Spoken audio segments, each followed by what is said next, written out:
What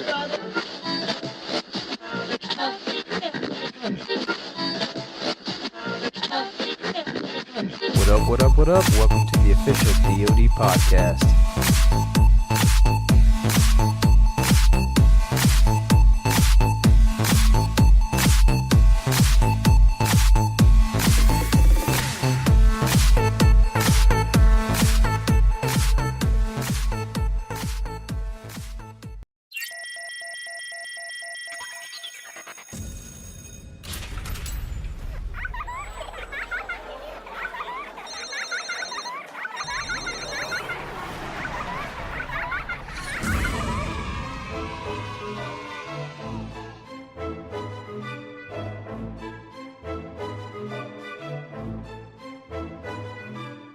The Guardian Radio Network presents the official Dads of Destiny podcast.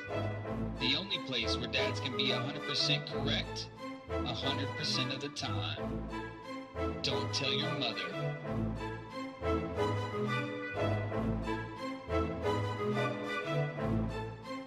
What up? Welcome to episode 3 of the official Dads of Destiny podcast. I'm your host, TwoLoudtx. Here with me today, I have the wonderful co-host, the Guardian Slayer himself, Nolxero. What up, buddy? Not much. Just playing Destiny. But Destiny with 3 kids and work equals sleep deprivation. That's for sure. The other wonderful person that's joining us today, a new co-host for everybody, and a man that has brought every Dads of Destiny t-shirt that is available. And he's been a vital part also in building this wonderful DoD community, the one and only POPEBEAR. What up, POPEBEAR? Hey, how's it going, Too Loud? Well, see, today I'm wearing my wonderful Titan shirt, and it fits perfectly around my girth here, and your physique, yeah, my physique, and just happy to be a part of this thing. Well, if everybody listening could only see you on video stretching your chest forward so I could see the emblem of the Titan on the front. Well, thanks for joining us today. And as you guys might have heard just then, I said a new co-host. And unfortunately, I do have some sad news. As you guys may have noticed, we are missing the wonderful Mr. Migs from our fire team today.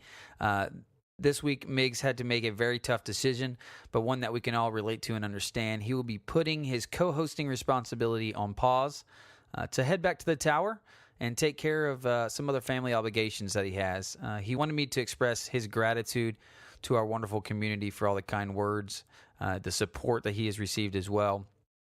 Before joining Dads of Destiny, he only had a handful of friends on Xbox, and now he has actually over 300 friends on Xbox Live, which is amazing. So that is Dads of Destiny working at its best right there. He will still be around from time to time and looks forward to seeing all you guys Starside. So make sure you continue to reach out and friend Migs and play with him. I just want to say, for me and Nolxero and everybody on the admin team at Dads of Destiny, and I think I speak for the community as well. We sincerely will miss you, Migs. We appreciate the hours that you've dedicated to help Dads of Destiny and the wonderful community that it is today. We wish you all the best, and Pope will do his darndest to teach Nolxero don't talk back. So trust me, he'll represent for you pretty well. And Pope don't give a crap about Connect. Oh man! With that all together, Migs, we will miss you, buddy, and we'll definitely be thinking about you all the time. And anytime you want to come on, you're definitely welcome, buddy. But now let's gather your beverages of choice and let's get started with episode 3. Bottles up, Guardians. Please drink responsibly. Silly kids, drinking is for adults only. Don't drink and ride your sparrow. Drinking has been known to increase your aim. Individual crucible results may vary. If you have a buzz lasting longer than 4 hours, contact the speaker immediately. No lawyers were harmed in the making of this disclaimer. All right, Nolxero, what carbonated beverage of choice do you have for us today? I actually do not have a carbonated beverage today. I saw a thing in my local 7-Eleven. It was Gatorade Fierce Green Apple, and I'm a huge Green Apple fan, so I picked it up, and it did not disappoint. Oh, is it pretty good? Oh, it's awesome, man. It tastes like a green apple Jolly Rancher. I was like, man, this is incredible. Gatorade Fusion? Is that what you said? Gatorade Fierce. Fierce. Oh, man, I got to go try that out. Because it's fierce. So, POPEBEAR, you informed me on a phone conversation we had last week that our beer selection has been more than weak sauce to you and some other Dads of Destiny that have been listening.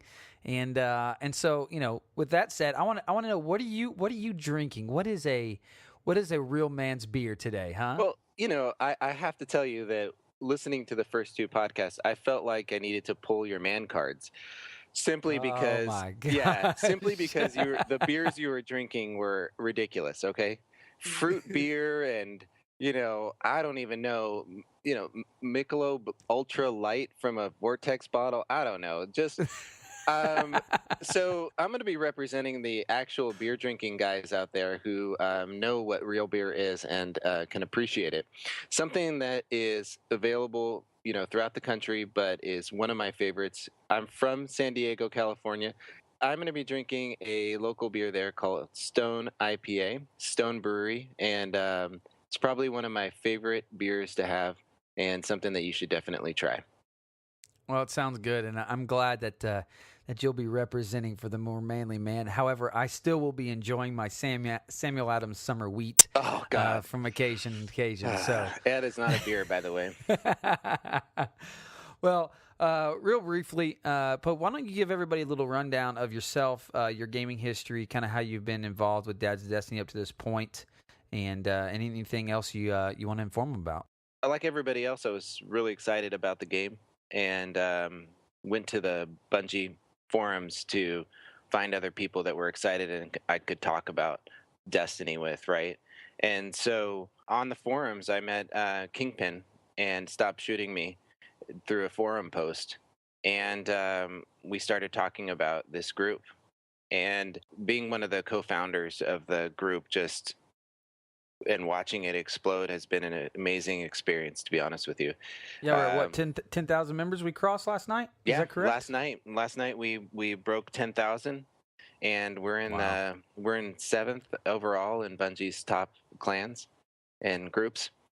And I've been part of the Bungie community for years, 7-8 years now, and through Halo, and I've been on the forums a lot. And one of the things that I always felt that Bungie tried to do but couldn't really accomplish, no matter how many forum ninjas they had, was to maintain a good quality forum where people could share ideas and not get trolled and not get lambasted. Right. And so I think that's where this all stemmed. And my gaming background really felt like I connected with Stop Shooting Me and Kingpin because we came from different parts of the community.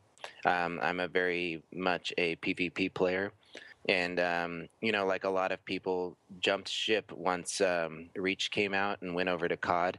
So I played a lot of Call of Duty, and then was really excited when Bungie decided to start Destiny because it gave me an opportunity to come back to the community that I spent years and years being a part of. So absolutely, that's sort of my background and why I got involved in all this. You said you were a competitive player. I want to know if you had a competitive league for your T-shirts. Hey, funny enough, any group I was part of, I was always the guy that recommended us to get a T-shirt made. Of course. Why wouldn't you be the guy that recommended to get the T-shirt made? I don't know what it is, but maybe it's because I work in high schools. It just feels like every event should have a T-shirt. You should get a weekly Bungie T-shirt is what you should start. You should start a weekly Bungie T-shirt and have perhaps some of the hot fixes or whatever posted on the back, so you continually have an up-to-date Destiny T-shirt. A weekly update T-shirt. I have no problem.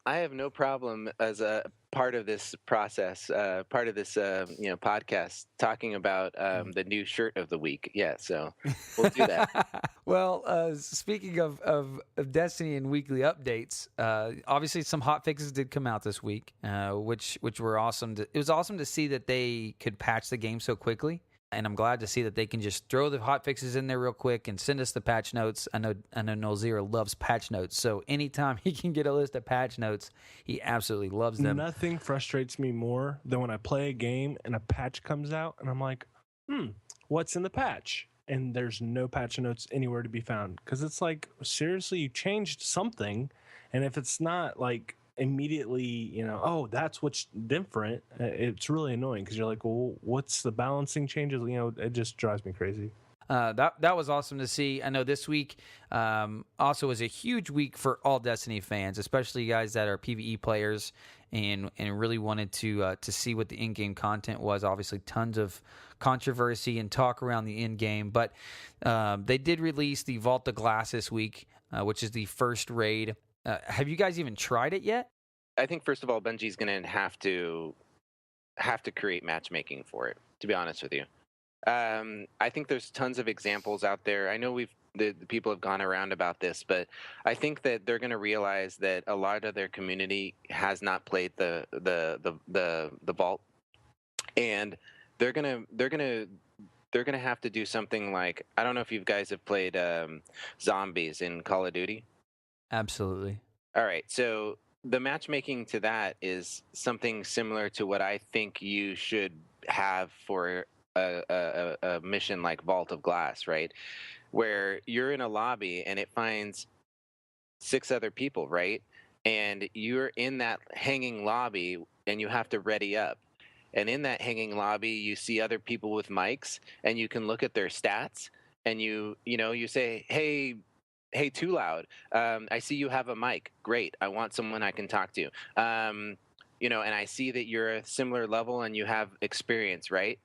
I'm going to back out of this lobby and I'll send you an invite. So then you then are now 2, and you go and search again and you find maybe 3 other people, and you will pull together your 6-man fire team over maybe about 15-20 minutes of searching through the multiplayer lobby. And then you will have people that you choose to invite into your matchmaking and form a coherent fire team. I think that they need to do something like that to really recognize that there's a lot of guys out there that are not in a DoD like type alliance where they can easily find 6 players. Nolxero, do you remember? I guess it was a few months back, or maybe even 6 months. I don't know, maybe a year. But on League of Legends, they instituted something that was like where you could find your team based on your class, right? Yeah, it was Team Builder, and the idea was that you would select what you want to play as and what role, like on the map, and so you'd queue for that, and then you'd find a team where it would basically fill in the other roles. So you could always, because the idea in League of Legends, for people who didn't play, was to practice your spot, and the only way to do that would be something like this. So what about something like this for this raid? Okay, look, I have 2 friends that are warlocks, and I have 2 friends that are hunters. I'm a Titan. Let's go find another Titan. Or hey, I want a defender Titan. I want a striker Titan. We're looking for a striker Titan. So you find that. Now the only caveat to this whole deal, right, is that I think there's a really hard situation with something that has a 12-hour playthrough time, or let's say we even knock it down to 10 or 9 hours. That's still too long for people to sit and play with a random group of people. Now, I will give you the fact that maybe those people become on your friends list. Maybe you grab them and it helps, because one problem that we have with this era of gaming, right, and the thing that Dads of Destiny really helps with is creating relationships and finding people to play with. Back in the day, before we had party chat systems and we had lobby only, we met a lot of people that way. I know I used to fill up my Xbox friends list that way by meeting people in lobbies, and now we don't have that. So this would be another way for you to also meet and perhaps get some other good friends on your friends list. Well, proximity chat would help that too, because my idea was, playing games like WoW and other things like early days, what you did to find people is you'd go proximity-wise in, an area where you're going to go into an instance or a raid, and if you didn't have a group already made and you wanted to kind of pub one together, you would kind of just right near the area where you enter, you would kind of say, hey, I'm looking for this or looking for that to join my group. We're going to go do this thing. And so my idea when Destiny was coming out in the raid is I was like, oh, well, we're going to be in the tower. What's going to happen, since they're not putting matchmaking in it, is that next thing you know, there's going to be like this group of guys standing in the tower, like everybody, all these people over here are raid ready, trying to sort out a group. And that's what I assumed would happen. But since you can't, not going to. Yeah. Since you can't chat proximity wise, there's no way to initiate that conversation. I mean, Right. you literally have to start sending messages to people in the tower. So no one's going to do that. I think that the Vault of Glass is going to be a challenge for a lot of people, and it's simply from the matchmaking, getting the party together. And I think matchmaking would help the fact get people in it once. You know what I mean? Yeah, at least So get them if to they jump at in least it. Yeah. got the experience of trying it and failing miserably with a group they Right. weren't with, they'd be more inspired to jump into a group or a clan and start building those friends and fire teams. Absolutely. Yeah. I think we need to. I think that something that we've discussed at the clan leadership level is creating mentors for DoD, where we create like a fire team leaders, where 3 guys that have done the raid who have the experience of doing the raid will pull together a fire team from maybe less experienced players or players that are just getting the chance to play the Vault of Glass for the first time, and we pull together a fresh fire team of 3, and they get supported by a veteran group of players, and then that fire team then gets the experience of playing the Vault of Glass with an experienced group. Yeah, I think that's a great idea to That's a really good idea for a community. But Dota 2 has a mentor system. Why can't Bungie implement a mentor system, sort of the same liking of what you were saying? Well, Well, all you would need to do is it would evaluate you and see if you've beaten the Vault of Glass before. So you have a fire team of 3, and you're like, oh, hey, we beat the Vault of Glass before, guys. Let's go to matchmaking, and it matchmakes you up with, and maybe you have an option. You can select just like the difficulty. You can select, hey, mentor or whatever, and hey, that way it'll match you up with a fire team of 3 that hasn't done it yet. Right, and I think that this is the reason. Sometimes Bungie it creates things, and actually I know they do this.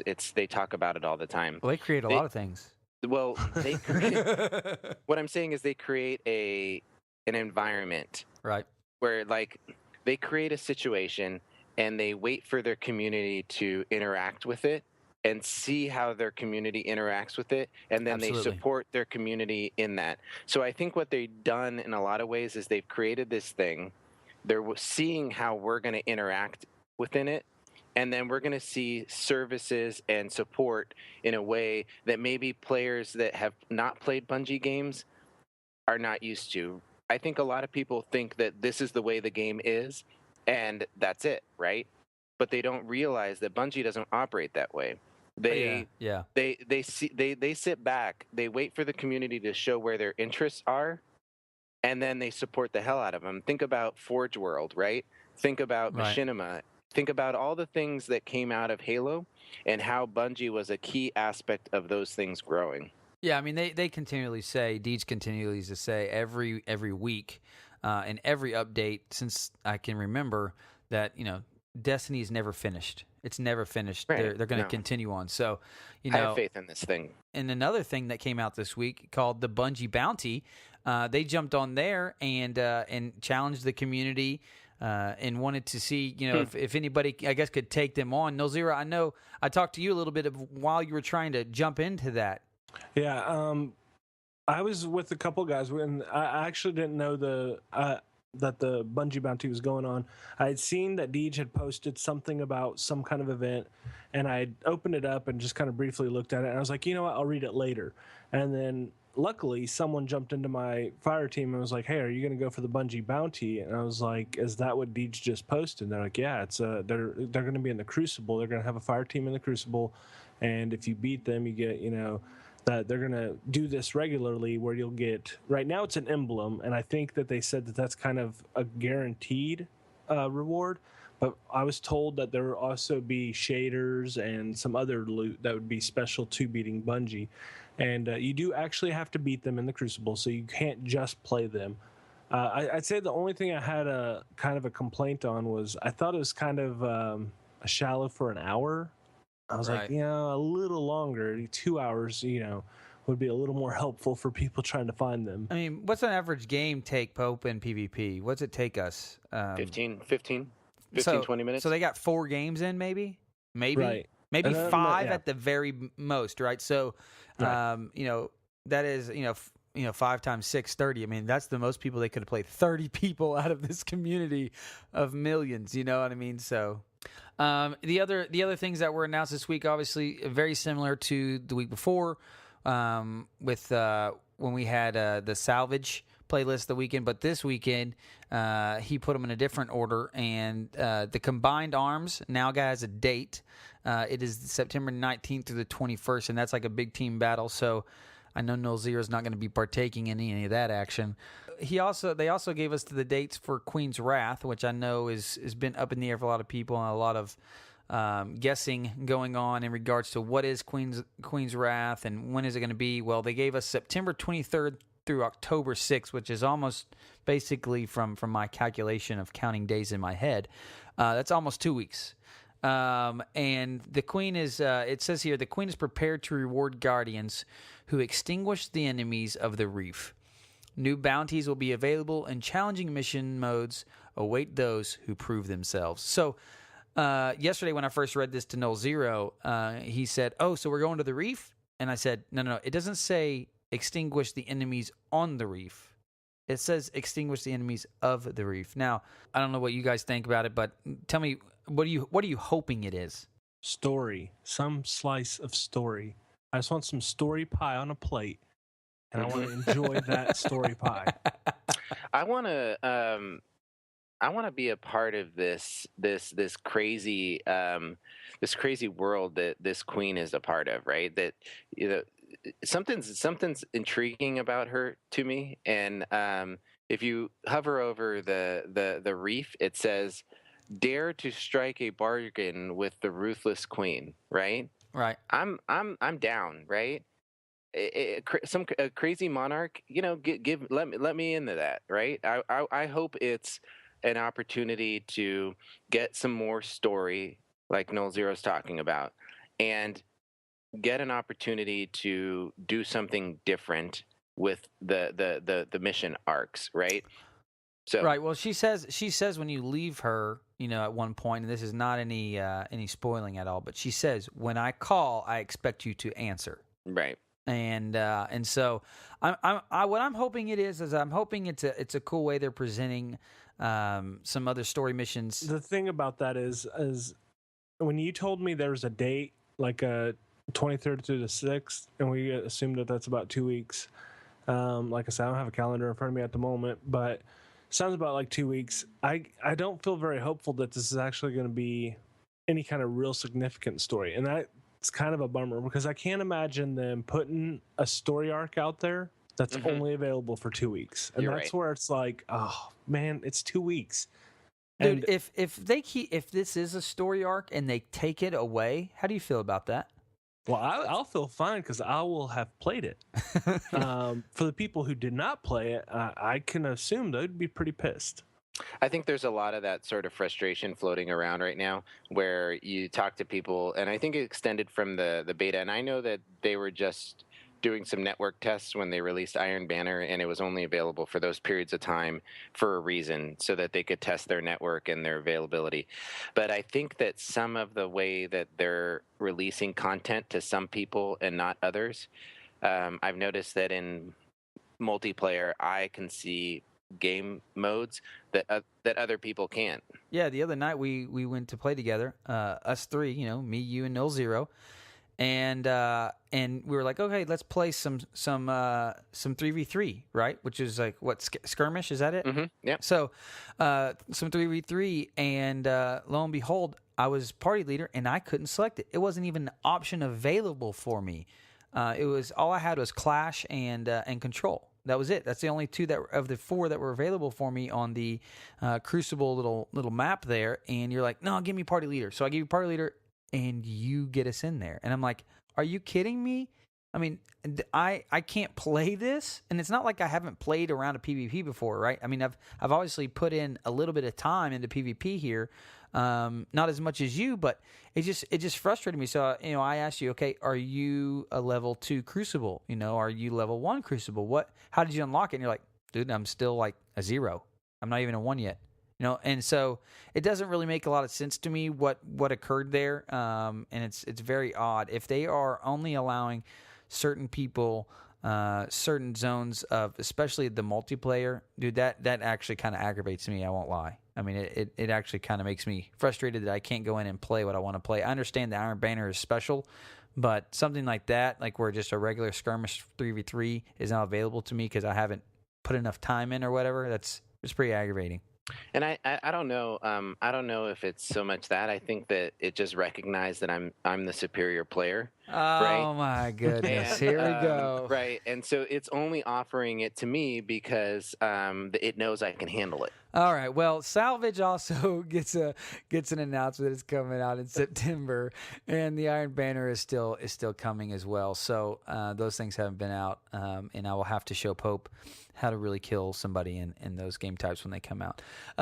Well, there was actually 2 questions in DGen's in the mail sack, obviously this week with some questions from the community, and 2 that were actually in regards to PvP, believe it or not. And 2 were, one question was, did you intend for the PvP reward system to be this way? And he says, yep. The question you should be asking is, do we intend for the PvP reward system to work like that forever? And the answer is, ask us again sometime.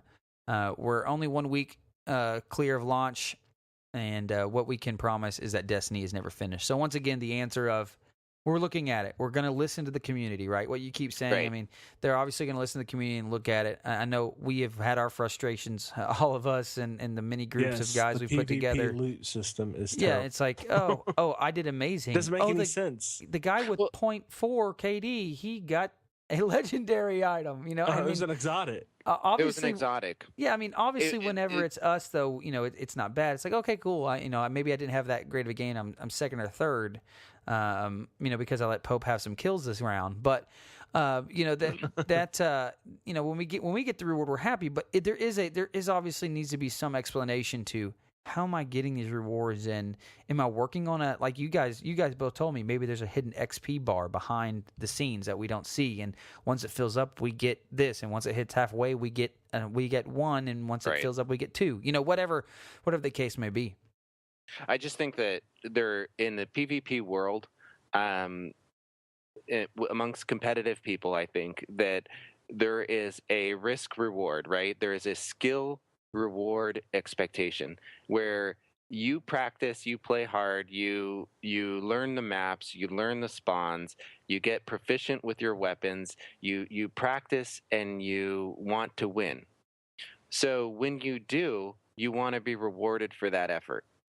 And so I think that for PvP players, I have an example last night with when I was playing with Kyle. Kyle the assist, right? We were playing 3v3, and it's I go 20-4, and the guy on our team, the random, goes 2-20, and he got a legendary engram, and I was just like, okay, I don't know what I have to do to get a reward that is equivalent to what I do. Well, you did get truth the other day. But I think obviously there's things that we keep saying that they need to listen to the community on. I think that's one of the problems is there is a question with the loot system and the drops. The last question that he got here in regards to PvP was, now that the game is shipped, are you guys having discussions about weapon balancing for the Crucible? And he says, every day, some of what we discuss comes from our own games, and we also pay attention to the feedback from the forums. So, once again, they're looking at the game. I think this just comes to prove your point, Pope, that they are going to listen to the community. They're going to address these issues. And for any of you guys out there that have problems with the game, or are worried about the game, or are concerned about certain aspects of it, just rest assured, Bungie is going to listen to the community. They're going to adjust these things. They're going to fix them. And just like any large MMO that's out there, even League of Legends that's a MOBA, anything that's high, especially competitive, they're going to do their best to create an updated atmosphere continually that is fair and equal and balanced to its fullest. So I don't have any doubt that they won't continue to do that. But well, enough about how great Pope is and his wonderful PvP experiences. Get this man a T-shirt. Get this man a T-shirt. So let's move on to Don't Talk Back.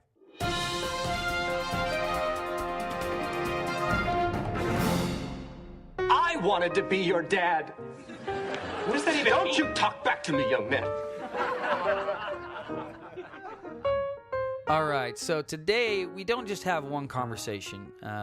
For Pope's first time around, we don't want to lambaste him too hard. Nolxero doesn't want to hurt his feelings. We don't want the community to feel sorry for him and send him heartwarming cards. So what we're going to do is we're just going to have an open topic between us three today. First, let me start it up by saying, what the heck is going on with the loot system, as we just mentioned in PvP, but what's going on with the loot system in PvE? And what is this? We thought, okay, maybe if we level up the Cryptarch, we'll have better percentage of rolls. And we're really not seeing that be too consistent. Yeah, there seems to be no method to the madness, right? There's no. I think we're all trying to rack our brains and figure out what's going on. If I farm this area, right? If you're a PvE player and you're on the Patrol Cosmodrome, and you're staring into a cave for 3 hours, I mean, right? If you're doing that for 3 hours, your expectation is that you're going to be getting, a certain amount of loot out of that, right? Right. I'm guilty of it, by the way. Absolutely. I mean, you may or may not be able to find me on the Cosmodrome a couple hours a day. I don't know. Well, hey, what's your Cryptarch up to right now? Level 11. Okay, and Nolxero, what's yours up to? 15. Okay, and I'm at a 6. All right, and so we have 4 or 5 levels between each of us, and Nolxero is almost 10 levels above me, and the only consistency, Nolxero, you've said you've seen is a little bit better on your weapons when you get a weapon engram, but nothing else, right? I mean, Yeah. When I first started getting legendary engrams, I went for my first 7 legendary engrams because I counted them, and I complained to everybody that I got a legendary engram and got something from it. I didn't hear you complain at all, man. I never heard about that. No. Oh, no. You were quiet about that one. Yeah. So the first 7 I rolled blue and greens for me, and I was frustrated because everybody else that was getting them were getting, they were getting awesome items. And I was like, this sucks, dude. I've gotten 7 of these things and I've yet to get anything good. So once I thought, okay, if I get my Cryptarch up, then I'm going to be able to get the better rolls since a legendary can roll all the way up to an exotic. I was like, all I got to do is get my Cryptarch up. So I went out, I did some of the farming methods, and obviously being at a 15 Cryptarch, I've done some stuff to get that up there. And in doing that, there's nothing that's really changed. It seems like whenever I get a legendary engram for weapons, I tend to get legendary weapons because I have like 3 primary legendaries. I have a couple of special legendaries and 1 heavy legendary. So I can't complain in that aspect. But, in the Cryptarch, when you look at what it says about his reputation, it says that as his reputation builds, he'll have better selection of engrams. Well, whenever I go to the Cryptarch, I still have white engrams primarily, and there'll be like maybe 1 green one in there. Oh, yeah. Now, the green one has started to roll blue very, very, very rarely. But that does that for me. I mean, it does it for me. If I take 25 glimmer in there, 25,000 glimmer, I'll get 3 or 4 blues when I buy a bunch of greens. Okay, so there you go. 15 means nothing. so here's and I think that's the thing is I've gone in there with 25,000 glimmer and spent it all on a green engram and have not received a single blue. Right. And then I've spent all of it on a blue one when they've been in there, and I haven't received any purple. So yet to see a blue one be in there, and I'm at 15. Yeah, I have. It's very, very, very rare, but I've seen a blue one in there. Wow. I mean, what's just crazy about that is, like I said, we're all at different levels of the spectrum, and there's still no answer. There's no consistency to what's going on. And I have yet to get, I think, an item I bought from the Cryptarch, and I have done a few runs of 25,000 Glimmer on the moon, the little moon run that was there on, what is it? What map was that on? That's on our mission, the Onyx? Oryx, Shrine of Oryx. Shrine of Oryx, that's what it was. So I like Pope said, we're looking for a rhyme or reason to why the game does what it does. Now, when you're out farming and you expect to get, so many legendaries in this amount of time by farming a cave on the earth, that's RNG. If you've played Diablo, if you played any kind of loot-based system, Borderlands, any of the loot-based systems, RNG is RNG, and you're bound to have bad days and good days. Some days you're going to go in there and it's going to rain purple. And you're going to go in there other days and it's going to rain green, and that's all you're going to see. Right. But I can accept that to an extent, but like with the Cryptarch, it's nobody knows. I mean, I've watched YouTube videos. I've gone to the forums. Everybody does it, and nobody knows. They're like, well, I've been, like me personally, I've spent every Glimmer I have on it. The only Glimmer that I don't spend on the Cryptarch is when I have something that's ready to level up and I need Glimmer for that. And at first I was like, dude, this is Glimmer well spent. I'm going to get to a point, I'm going to start rolling some stuff, and people are going to be like, wow, dude, I need to get my Cryptarch up. Well, that day is still not come. Right. Mm-hmm. Right. Well, like I said, I just want some type of explanation for it. So I would really like, I'd really like to get it. I mean, I know for me, I get my first legendary and I go and encrypt it, and it's a Galahorn, and I'm like, sweet, my luck is good, my luck is amazing, But those stories are amazing too. Yeah, and it's awesome to like I get excited. I don't know about you guys, but like I get excited in this game when somebody's with me and they get like a legendary item. Well, and then quickly that excitement turns into disdain. Right. You're like, oh wow, that's great, man, that's awesome, and then you're like, you son of a. Yeah, like where's my drop? Where's my drop? Where's my roll? I like that that's there. There's a happy medium in there, Too Loud, right? There's a happy medium between, like, we want them to be rare enough that there's still that excitement. I don't want to lose that. But I think that what Nolxero and I are talking about is that there should be a method to the madness. A word to everybody that maybe be having a bad roll or a bad run.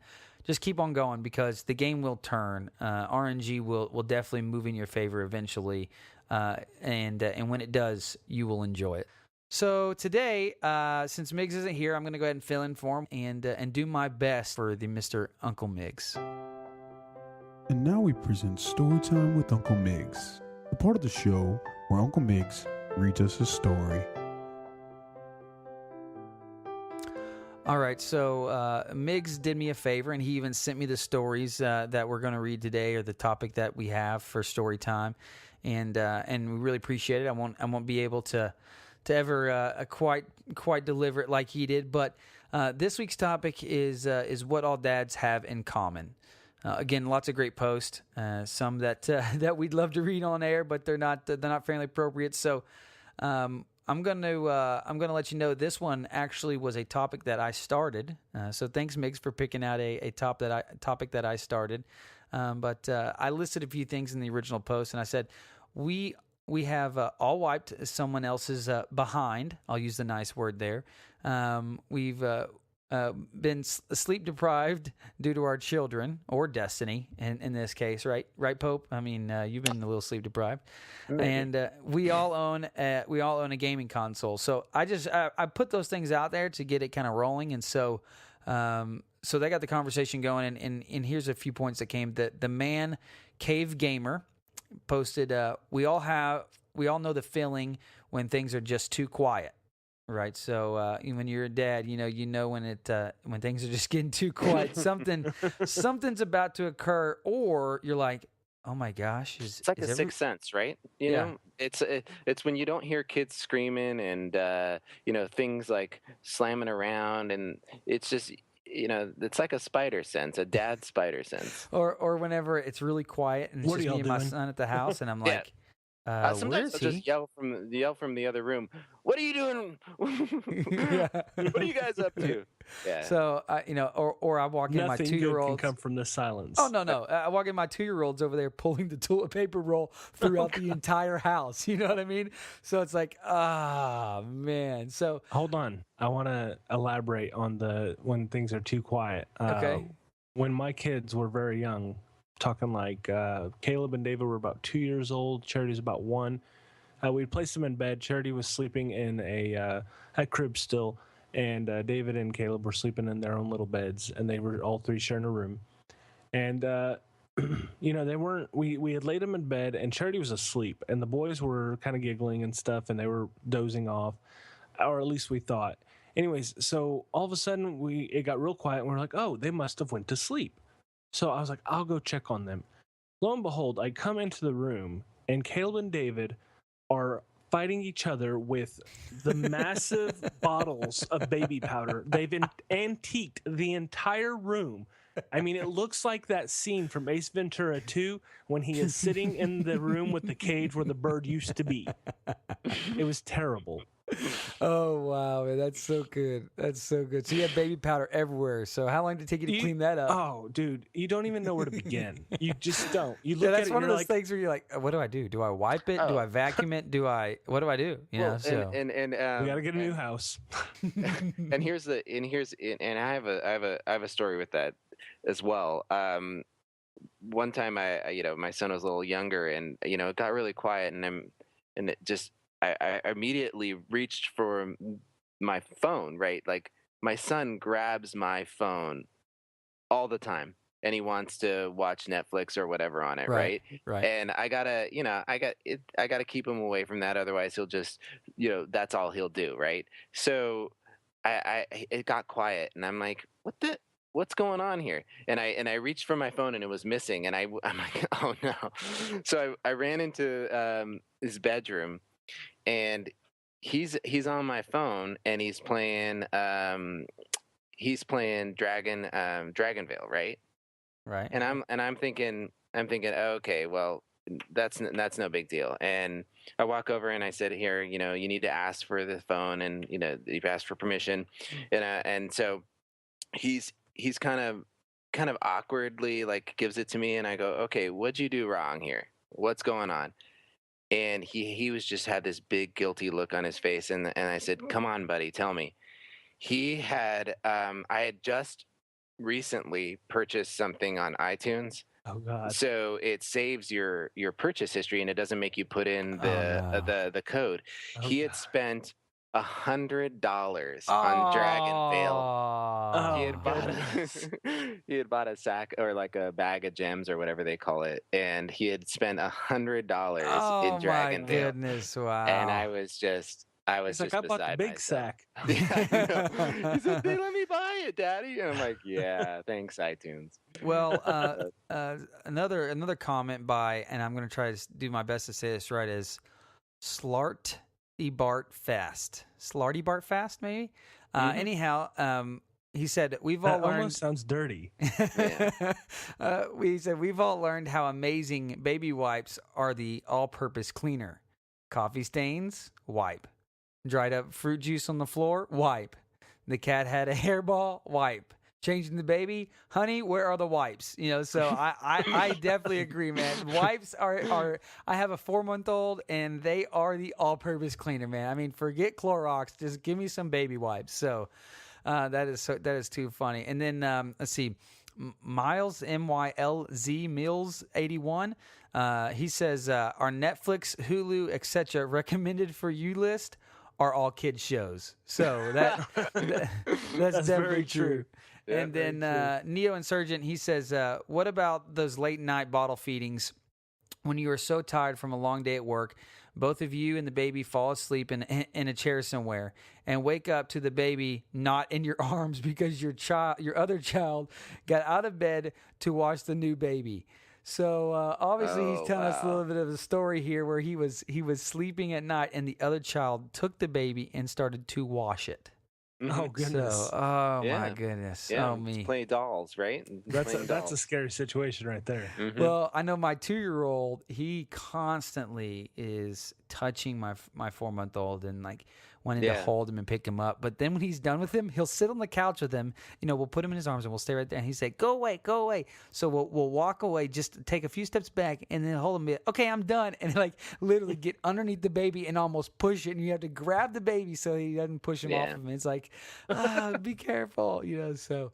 But I mean, great stories, guys. Continue to share with us. We really appreciate the feedback. This is one of the things that obviously everybody says they love about the podcast is story time. And like I said, we have some really awesome stuff coming down the pipeline for this segment. So continue to send in your stories, share them on the forums. Because being a dad is such a great experience, and we really, really, really appreciate you guys letting us in on some of your stories and your experiences. So, and Nolxero, if they want to send us a story or they want to share something funny with us that needs to be heard, how could they do that? Well, you can send all feedback, and it doesn't just have to be feedback. It could be stories, just anything you'd like to hear on the podcast. Maybe something we'll read. You know, anything that can get our thoughts going. Just send feedback to feedback.dod@gmail.com. That's feedback.dod@gmail.com. And we actually got a couple of emails this last week from Andrew, and he wrote in, and he's actually from Xbox, and his gamer tag is Bransum, BRANSM.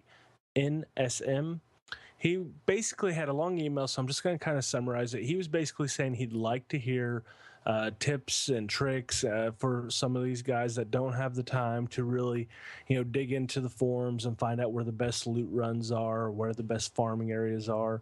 And he, suggested things like light level and impact on weapons and what all these things mean, and just basically breaking down the game. And so today, we've talked about the Cryptarch, and we don't understand the rhyme or reason of what's going on with the Cryptarch. So we will tackle things when we know what the answer is. And so today I was going to offer some of the answers to his questions as far as like light level on your armor. Once you hit 20, you'll be able to basically go beyond 20 using light, and you'll find armor that will have light rating on it. We found that as you level up the armor portions, the increased armor portions of any armor piece, that you actually will increase the light level of that. So, for instance, like if we find a blue piece of armor that has 13 light on it, once we maxed out that blue piece, it got to 15 light. Right, because it only had one upgrade to the actual armor of the equipment, and in that situation, it added 2 light effectively. And also, when you continue to level up past 20, every time you would hit enough experience to go another level, they'll actually give you a mode of light. Isn't that correct? Yes, actually, yeah. Every time you would, instead of going from just by basically, doing anything that gains XP, instead of gaining XP to do anything else, it gives you a mode of light when you would have received a level had you been like level 19. Is there a bar that shows that as well? Yeah, you just hover over where it says level on your character sheet, and it'll show, like, once again, it doesn't show any numbers. It doesn't say like this is how far away you are, so you know what you got to get, how many bounties to do or whatever to actually get there. But you will be able to see relatively how far along you are. And that's all in your character sheet. I would recommend anybody that has any questions about their items and how things are working, hover over the different text in your character sheet. There's a lot of information that's not, they don't really kind of tell you that you can find it there. Right. For instance, like what intelligence does and what strength does. Right. And discipline. Those are all listed there underneath your level on those little bitty icons. And if you hover over it, you'll see that as well. Correct. And, I saw what he was saying about damage versus impact, and I don't know if he was asking if there was a difference, because there's really not a difference. Like, impact and damage work together. So, like, your weapon has an overall damage, but if you're firing, an auto rifle or like a pulse rifle, the impact kind of determines how much damage, each bullet's going to do in that string. And I believe the overall damage is kind of spread out amongst, the total amount of within one clip. That's the only way I could see it working for a scout rifle, because impact is going to be what, each bullet can actually do of that damage pool. So the higher the impact, obviously the higher, the damage the round is going to be. I was going to go into farming things, but we've actually talked about a lot of different farming things as far as, there's a good glitter run on the moon that we talked about earlier on in the episode. The Cosmodrome has the cave that's actually out towards when you're going on the Last Array mission. There's an area where the Hive and the Fallen will have an epic war at sundown, and there's a cave right there. I'm sure you'll see 50 people standing out there farming it. But those would be the two best, I would say, for anybody that's looking to farm. Those would probably be the two best to do with a team on the moon. And if you're solo, then definitely the Cosmodrome's best for you, because you can go there and do it very easily solo. And you just shoot in the cave and grab your loot and you're ready to go. Well, guys, make sure you send your feedback. Once again, at feedback.dod@gmail.com. Thanks so much, Nolxero, for that. Thanks again for listening, guys, and hope you really enjoyed the show. Before we go, I believe POPEBEAR has an announcement for us. Yeah, it's a project that we've been working on for a while, and we're really excited today to have a DoD Podcast exclusive. Yay! We're releasing for the first time. You guys can go to your favorite web browser and type in dadsofdestiny.net, and you will be directed to our official website. Wow. We created this page to be a link to everything that the Dads of Destiny creates. So we're not moving off the forums. We're not doing anything like that. The main forums on Bungie is where we are. This page, this website is more of a one-stop shop for all thing dads, right? So convenient place so that you're not skipping around the forums, and the database is connected there, and clan connection, and we're really excited to have this thing up and running. And I want to personally thank Baruko. You're a master of web design. I really appreciate all the time that you put into it.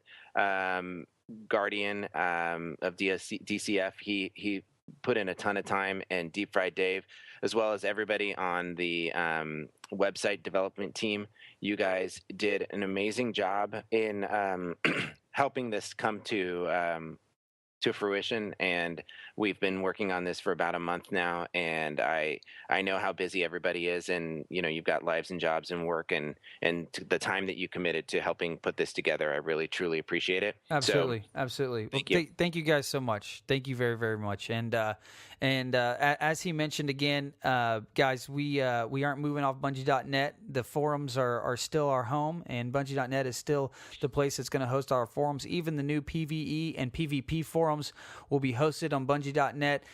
So we're not going anywhere on there. You can still find everybody and find the great posts and everything on there. This is just a place to call our own. So I'm happy to say, for the very first time on here, guys, go visit dadsofdestiny.net, and that is an amazing feat for Pope and the admin team. I know they took a lot of things in consideration. They really wanted to build a great site and great place for everybody to go visit and call home. So thank you so much to all you guys for the time and dedication that was put in. And you guys, like he said, on there you'll be able to find all the links to our different media. You can go in there and find our Twitch channel, which is also at twitch.com/dadsofdestiny. And you can also find our YouTube channel, which is at youtube.com/dadsofdestiny. And you can follow our Twitter. That's there as well. And also see all the great content that's provided by our partnership with Guardian Radio Network. So thanks, guys, again for listening, and you can follow me, TwoLoudtx, Twitter. You can follow Nolxero at Nolxero on Twitter, spelled out Nolxero. And Pope, do you have a Twitter account? Yep, it's at POPEBEAR and POPE_BEAR. All right. Well, thanks so much, guys, for listening once again. And make sure you check out all the great content at guardianradio.com for tons of other great podcasts and videos. Also, guys, if you can do us a huge favor and start rating the podcast on iTunes, that would be great. We really, really appreciate it. We appreciate the comments and feedback we've already received. So make sure you do that. And thanks for listening. Until next time, see you later, alligator. After a while, crocodile. Back to the moon, baboon.